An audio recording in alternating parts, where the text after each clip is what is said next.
The sound of my own blood dripping onto the hardwood floor seemed impossibly loud in the sudden silence. My vision narrowed to crimson droplets soaking into the beige rug, the one I'd saved 3 paychecks to buy. Mom's handprint burned across my cheek, while Dad's fingers still dug into my arm, pinning me against the bookshelf where my head had struck the corner. "Ungrateful brat," Mom spat, her wedding ring catching the afternoon light as she reached for her purse. "You think you're better than us now?" Behind her, Ava, my 8-year-old daughter, stood frozen in the doorway, her small hands trembling as she witnessed what I'd spent years protecting her from, the truth about my family. "Mom!" she cried, running toward me. But Mom blocked her path. "Stay out of this, little girl," she snapped. "Maybe if your mother listened like Kayla does, she wouldn't get punished. My name is Nicole. I'm 34 and a single mother. This is the story of how I reclaimed my worth after my family tried to break me." I could feel warm blood trickling down my temple as I struggled to stand, my legs unsteady beneath me. The text message that had started this nightmare still glowed on my phone screen on the coffee table. "Rent is due. Help your sister out. We raised you better than this." 2 hours after ignoring that message, they had shown up at my duplex. No warning. Mom hadn't knocked. She'd banged on the door like a debt collector. Dad had stood behind her with that smug look he always wore when he was about to lecture me. "Why aren't you answering our messages?" Mom had demanded as I opened the door. "I've already told you I can't pay Kayla's rent this month," I'd replied, my voice steadier than I felt. Ava's dental procedure had emptied my emergency fund. My 28-year-old sister's refusal to hold a job wasn't my emergency. "Oh, so your daughter's dentist bill is more important than your sister's roof," Dad had said sarcastically, stepping inside without being invited. "I'm not responsible for her lifestyle," I'd responded, standing my ground. "She had options. She chose not to work. Don't put that on me." That's when things had escalated. Mom had thrown her purse across the room, screaming. Then the slap, hard and sharp. Dad grabbing my arm, shoving me toward the wall, my head hitting the bookshelf. Now they sat on my couch like they owned the place. My bleeding temple didn't matter. My daughter crying in the corner didn't matter. All they cared about was Kayla's rent.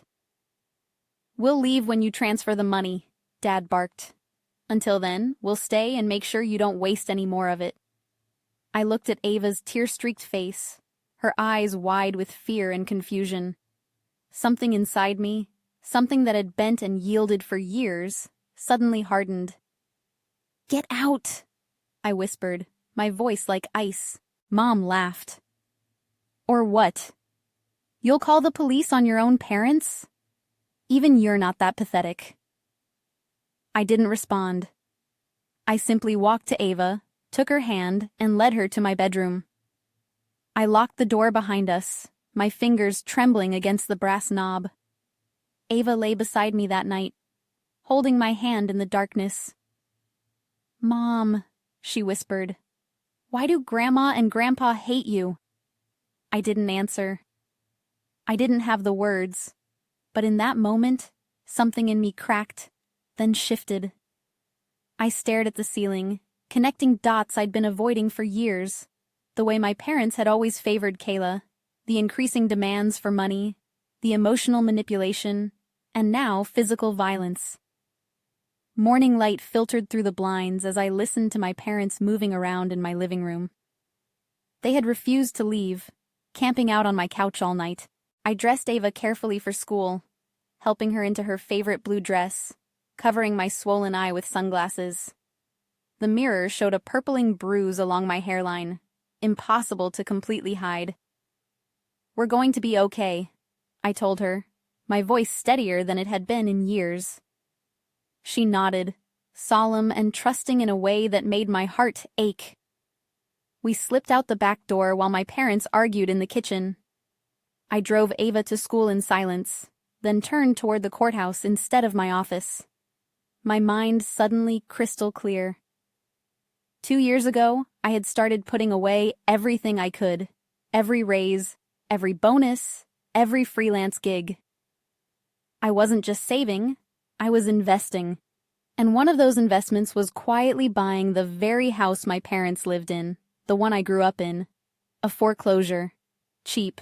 I bought it through an LLC, with money from my IT job savings, and a loan from my former boss. He became a silent investor after I helped save his company thousands with my freelance security work. They never knew. The bruises on my arms and the fresh medical report from the hospital I visited right after dropping Ava at school were enough. They pushed through an emergency restraining order by noon. They hurt me in front of my daughter because I wouldn't pay for my sister's rent, I told the officer, my voice steady. He didn't even blink. You did the right thing, he said. Let us handle the rest. After leaving the courthouse, I sat in my car and reached out to the property manager of my childhood home, the one my parents were still renting month to month. Are they behind on rent again? I asked, already knowing the answer. They've skipped 3 months, she replied. We were about to send them a notice. Don't, I said. Let me. That night, my parents had the audacity to text me from a different number since I had blocked their regular phones after getting the restraining order. Dad, you've embarrassed this family. Mom, Ava needs to learn who the real villains are. Dad, you'll regret choosing outsiders over your own sister. The blue light of my phone illuminated my face in the darkness of my bedroom as I read their messages. My fingers hovered over the screen. Then I set the phone down without replying. I blocked this number too. They didn't know I had already sent them a certified letter with a 30-day eviction notice. They didn't know what was coming next, but Kayla did. A week later, I bumped into her at the grocery store. She looked at me like I was dirt, her cart filled with expensive hair products, while mine contained budget pasta and sale vegetables. You're still playing the victim, she scoffed, tossing another luxury item into her cart. You mean the victim of your freeloading? I said calmly. I'm not playing anything. You're about to watch the stage crumble beneath your spotlight. She blinked, confused. What are you talking about? I didn't answer. Some people only learn by falling. The eviction letter arrived at my parents' house the next morning. Mom called me screaming through the phone from yet another new number. How could you do this to us? I answered without emotion. The same way you could hit your daughter in front of her child. Easy. Where are we supposed to go? She cried, her voice breaking in a way that would have once made me cave immediately. That's your problem, I said. But if you need help, maybe Kayla can pay your rent. There was silence on the other end. Then she hung up. For the first time in my life, I didn't feel guilty. I felt free. The weight of their expectations, their demands, their disappointment. All of it lifted in that moment of standing my ground. The next week was chaos. My parents tried to contact mutual relatives, painting me as cruel, ungrateful, mentally unstable. I stayed quiet. I didn't need to defend myself. The restraining order spoke volumes, and those who knew me, really knew me, understood. Instead, I picked Ava up from school with a calm heart and told her, "We're moving." Her eyes lit up. Really? Where? To a place that's truly ours. I had closed on a small house a few streets over using the money I'd been saving.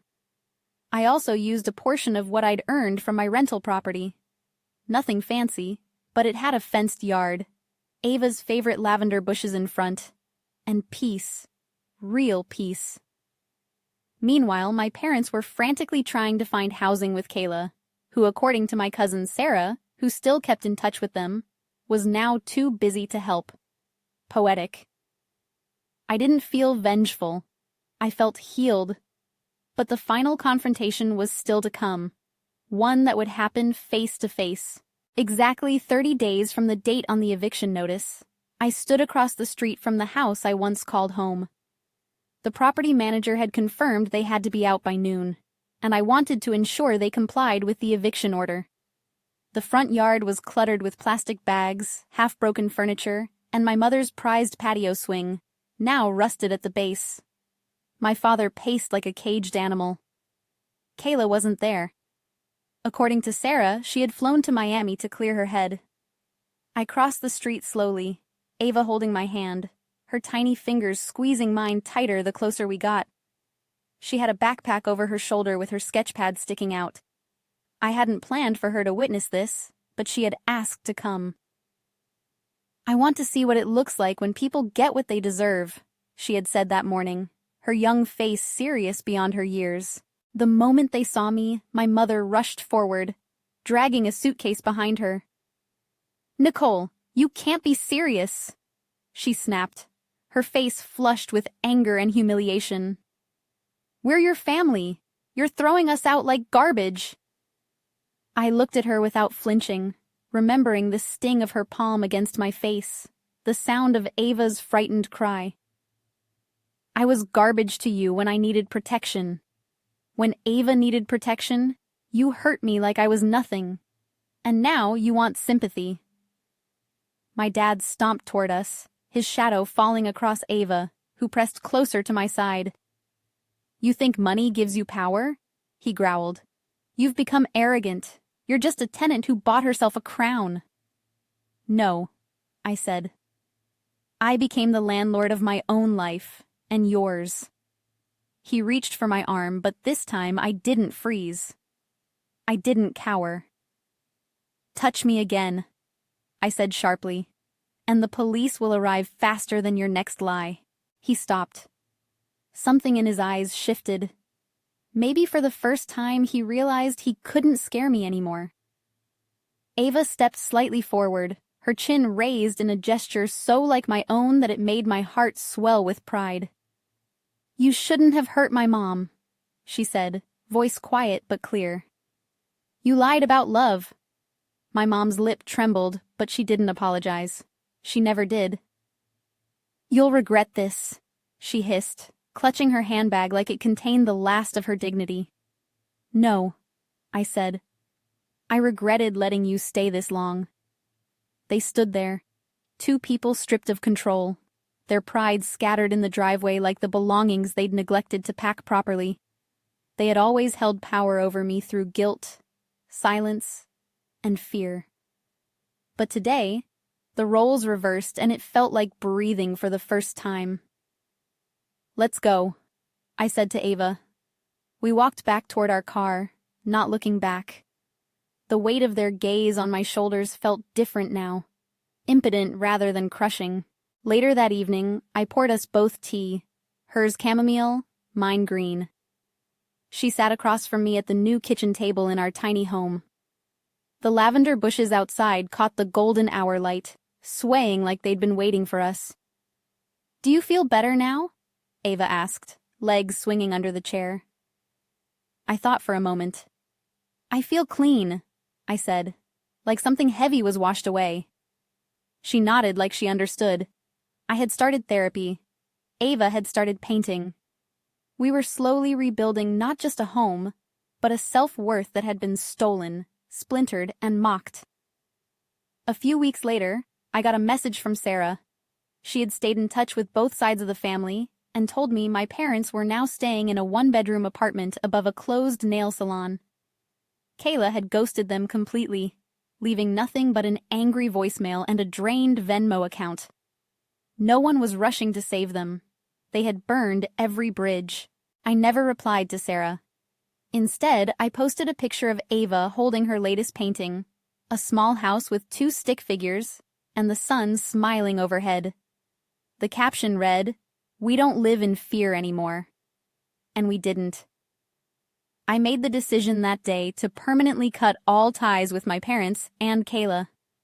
The restraining order was extended indefinitely, and I told Sarah I no longer wanted updates about them.